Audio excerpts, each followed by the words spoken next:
Gênesis 3, o homem foi expulso. Nós já vimos que, na realidade, o homem não foi expulso, porque quem expulsou foi o Senhor Deus e que expulsou o homem do pó da terra, ou seja, a matéria. Matéria é como sombra, não tem sentido expulsar uma sombra, aparece e desaparece.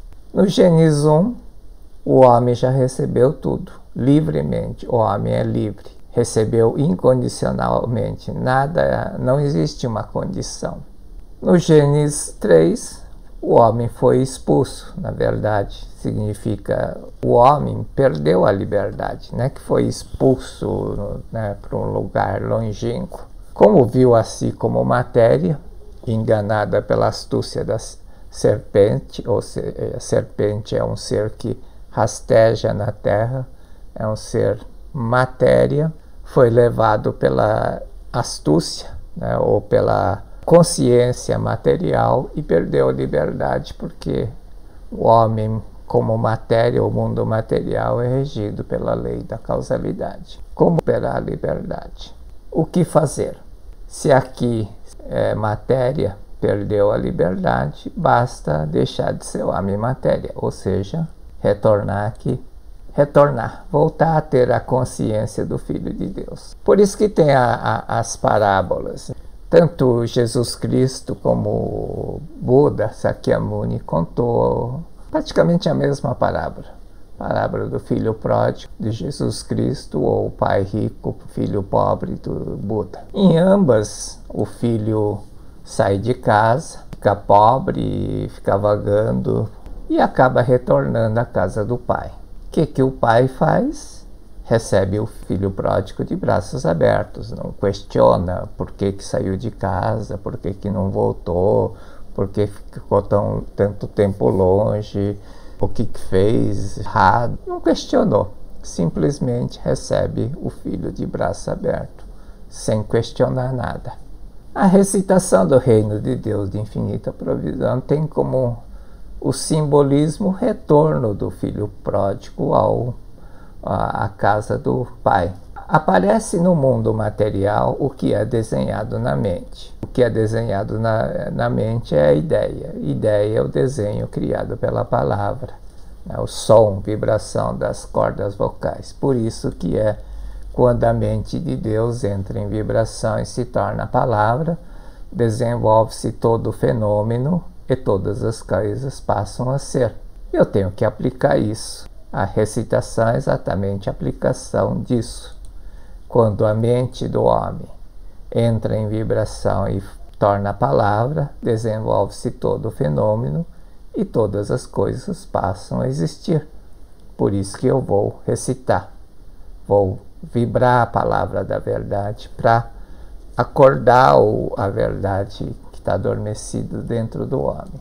E o simbolismo dela é retorno do filho pródigo para a casa do pai. Senão estaríamos fazendo uma recitação de uma palavra mágica.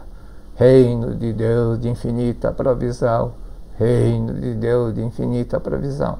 Por acaso isso é uma palavra mágica que vai fazer chover dinheiro, vai fazer concretizar as coisas? Não.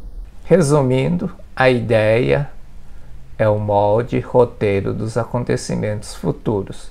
Essa forma existe enquanto a ideia existir. Para fazer desaparecer alguma coisa aqui, você precisa apagar a ideia. Apagar a ideia, não tem como apagar a ideia. Você não tem um comando delete aqui no cérebro, um botão aqui na testa, você apertar para apagar a ideia. O que tem que fazer? Se eu não posso apagar, eu preciso substituir por outra ideia, criar outro desenho na mente. O que eu tenho que fazer? Substituir a ideia que sustenta a forma por outra ideia. Se eu substituir a ideia aqui, a forma muda aqui. Como é que faz isso? Usando palavras repetitivas. Por isso que tem práticas recitativas. Você tem que recitar, tem que falar.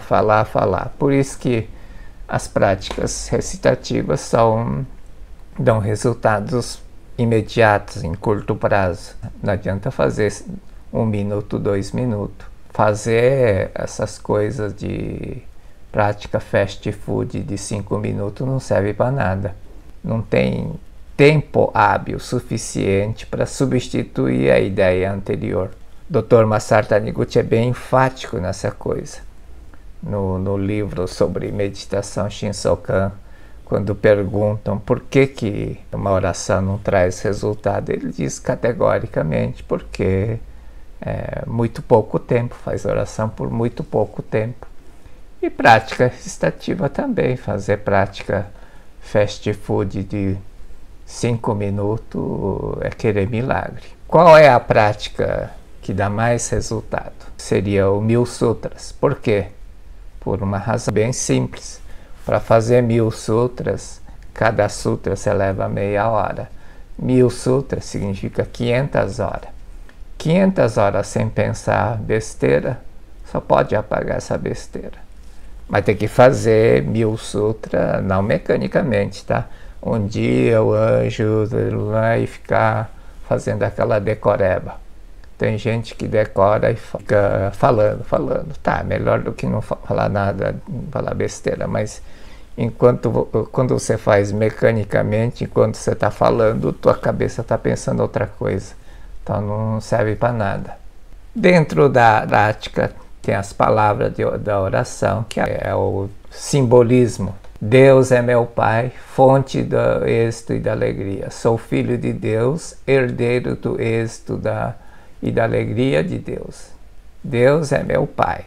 Eu preciso declarar isso. Fazer uma prática recitativa sem declarar isso, ficar dizendo reino de Deus de infinita provisão, reino de Deus de infinita provisão, besteira, perder tempo. É gente que acredita que está falando alguma palavra mágica que vai fazer chover dinheiro, fazer as coisas acontecerem, realizarem. É querer milagre. No passado desenhei a pobreza na mente e porque mentalizei a pobreza, tornei-me filho da pobreza. Apesar disso, perdoar este filho pródigo. Na verdade, pela parábola, o pai nem questiona, não pergunta por que saiu de casa, por que não voltou, o que fez, se pecou, se matou, se roubou, se mentiu. Simplesmente recebe. Neste momento, o filho pródigo regressa ao reino de Deus. Você tem que declarar. Se você não declarar isso, fazer prática e não fazer a mesma coisa, ficar dizendo reino de Deus de infinita provisão, reino de Deus de infinita provisão. Isso não serve para nada.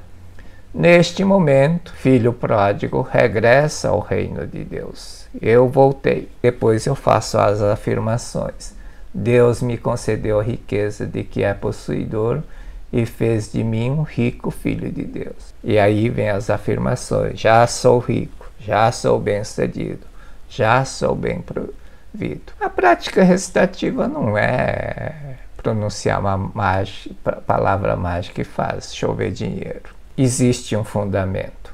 Qual é o fundamento? É a aplicação prática da ciência mental. A ideia, a palavra, é o roteiro, o molde dos acontecimentos futuros. Preciso gravar essa ideia, recitar, cujo simbolismo é retorno neste momento. Então você tem que ter esse sentimento quando fizer a prática. Eu estou junto com o Pai. Neste momento estou serenamente sentado no âmago da vida de Deus. Neste momento, aqui, eu estou sentado no âmago da vida de Deus. Senão é ficar pronunciando. Aqui, ao retornar, você volta à condição do eis que vos dei, ao filho que já recebeu tudo. Basta retornar, basta renascer, por isso que é nascer de novo é nascer para a consciência do Filho de Deus.